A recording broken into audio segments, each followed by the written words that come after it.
Nigel Farage पर UK company कवानीन की खिलाफ वर्जी के इल्जामात सामने आए हैं। उनकी ज़ाती कंपनी के पास तकरीबन 20 लाख पाउंड नकद रकम मौजूद है, लेकिन कंपनी बाज़ कानूनी दस्तावेज़ात और माली रिकॉर्ड्स मुकर्ररा वक्त पर जमा नहीं करा सकी, जिस पर फौजदारी कवानीन का इतलाक भी हो सकता है। नेशनल न्यूज़ की रिपोर्ट के मुताबिक नाइजल फराज इस कंपनी के वाहिद डायरेक्टर हैं और ये कंपनी नाइजल फराज की आमदनी वसूल करने के लिए इस्तेमाल होती है।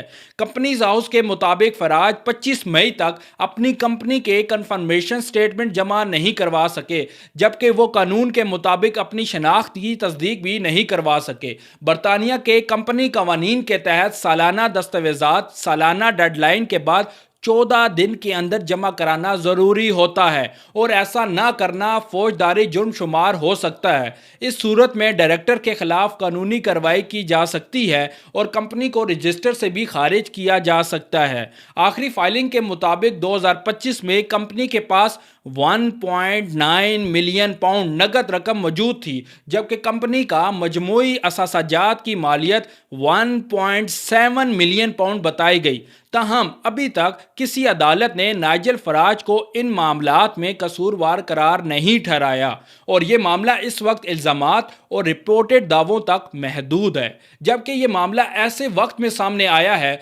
जब वो पहले ही 50 लाख पाउंड के तोहफे से मुतल्लिक जांच पड़ताल का सामना कर रहे हैं। इस हवाले से रिफॉर्म यूके के तर्जुमान का कहना है कि इन मामलात को फौरी तौर पर दुरुस्त किया जा रहा है। आपका इस रिपोर्ट के बारे में क्या ख्याल है, कमेंट सेक्शन में लाजमी बताइएगा। अगर आपको ये वीडियो पसंद आई हो तो लाइक और शेयर करें। शुक्रिया।